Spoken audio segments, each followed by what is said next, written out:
ذرا اس آیت پر اب نگاہ کو مرتکز کیجئے، انسان کا خسارہ کیا ہے؟ دیکھیے، سب سے پہلے میں آپ کی توجہ دلاؤں گا، ذرا آنکھیں کھول کر قلب حساس کے ساتھ نوع انسانی کا مشاہدہ کیجئے، کیسے کیسے دکھ، کتنی تکلیفیں، کتنی محنت، کتنی مشقت ہے جو ہر انسان کا مقدر۔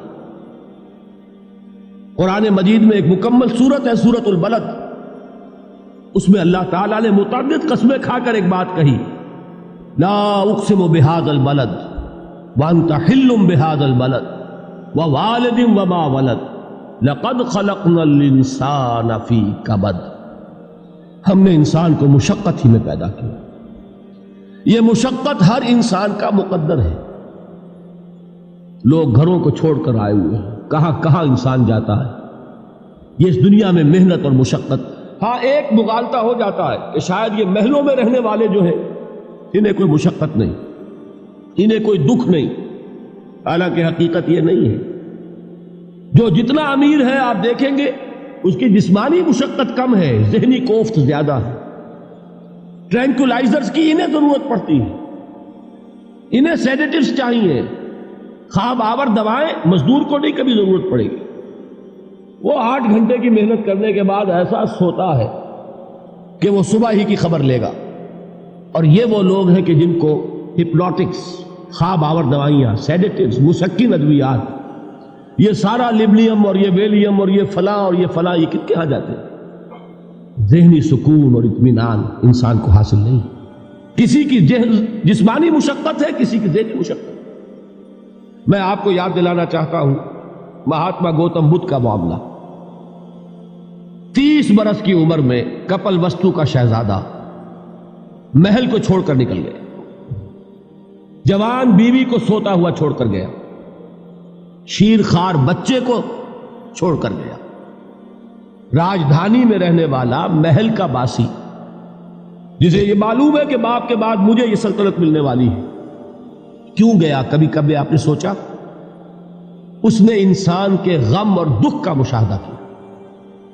اس نے دیکھا کوئی اندھا ہے، ٹھوکر کھا کر گر رہا ہے، کوئی والدین کھڑے ہوئے رو رہے ہیں اور ان کی نگاہوں کے سامنے ان کا نہایت محبوب بچہ دم توڑ رہا ہے اور وہ کچھ نہیں کر سکتا۔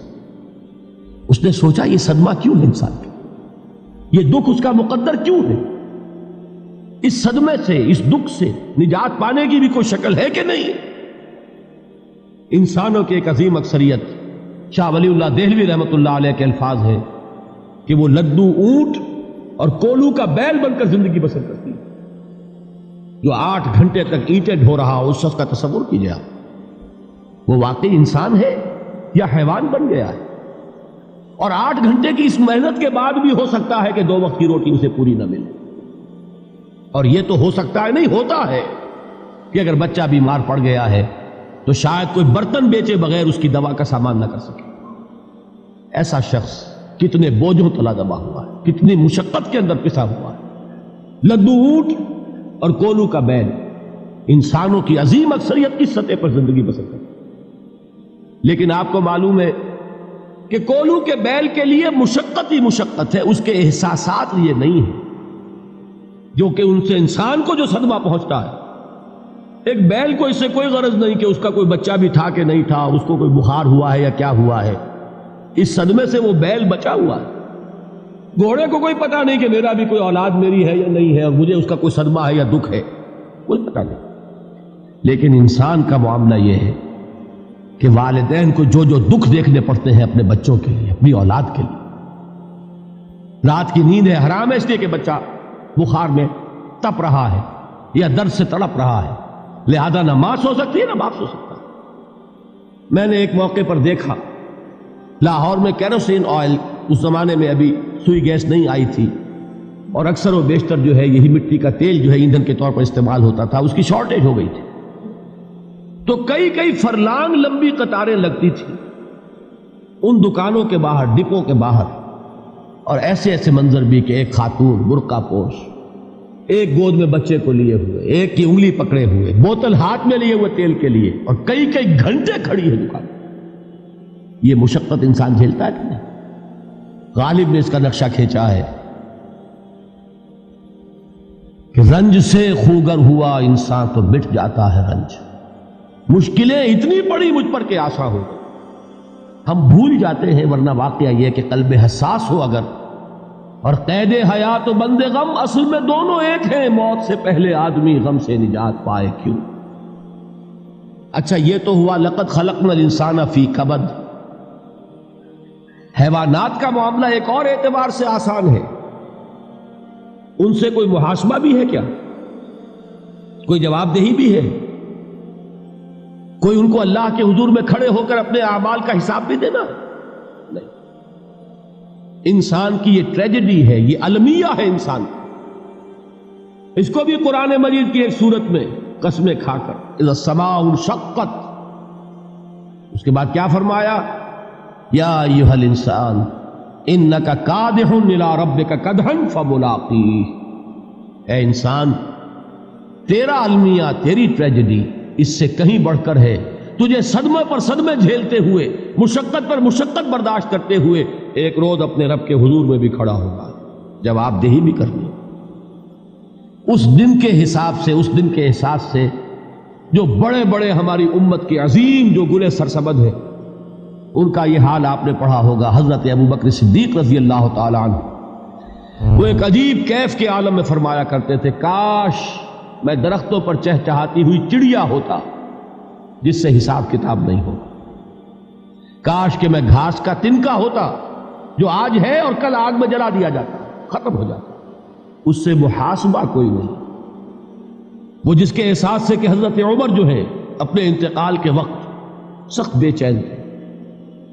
ان کے بیٹے حضرت عبداللہ ابن عمر رضی اللہ تعالیٰ عنہما نے ان کا سر جو ہے وہ اپنے زانوں پر رکھ لیا تو کہا نیچے ڈال دو. ایک عجیب بے کلی اور بے چینی. انہوں نے کہا ابا جان آپ کیوں پریشان ہیں؟ آپ تو عشرہ مبشرہ میں سے ہیں، آپ کو تو اللہ تعالیٰ نے جنت کی بشارت حضور کے ذریعے سے اس دنیا میں دی. حضرت عمر فرماتے ہیں کہ خدا کی قسم اگر قیامت کے دن عمر برابر سرابر پر چھوٹ گیا تو بہت بڑی کامیابی تصور. یہ احساس جن کو ہوتا، حضرت علی کا حال کیا ہوتا ہے؟ ابھی جو آپ نے حافظ صاحب سے سنا، یہ حضرت علی کا معاملہ ہے کہ ایک تیر پیوست ہو گیا تھا، کسی طرح نکل نہیں رہا تھا. حضرت علی نے فرمایا کہ اچھا چھوڑو مجھے، میں نماز کی نیت باندھتا ہوں. نماز کی نیت پڑھتے تھے تو لرزتے تھے، کانپتے تھے. کس کے سامنے کھڑا ہوں اور کس کے سامنے مجھے ایک دن جواب دہی کے لیے کھڑا ہونا ہوگا. لن تزولا قدم ابن آدم، حضور نے خبر دی ہے ابن آدم کے قدم ہل نہیں سکیں گے. جیسے مجرم کھڑا ہوتا ہے کٹہرے کے اندر، اس کٹہرے میں سے ہل نہیں سکو گے حتی یسأل عن خمس، جب تک کہ 5 چیزوں کا حساب نہ لے لیا جائے. وہ 5 چیزیں کیا ہیں؟ کان کھول کر سنیے.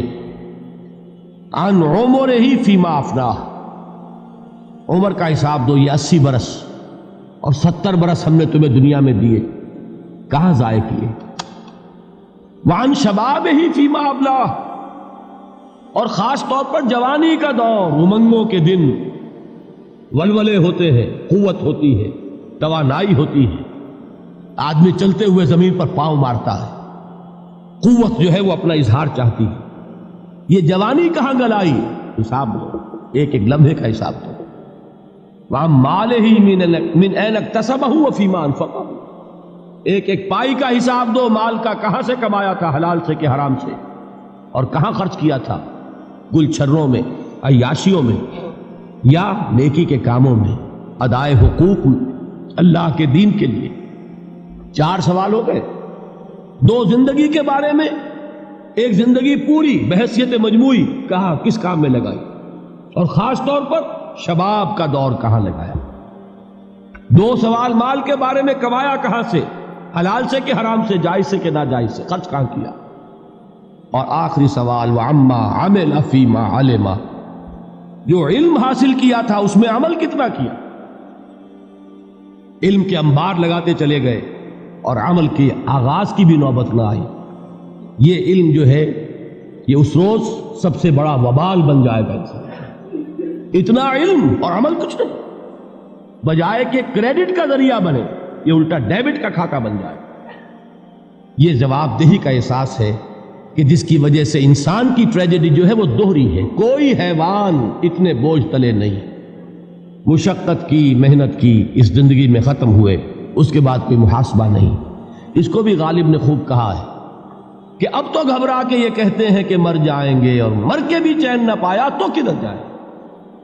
یہ ہے وہ ہیومن ٹریجڈی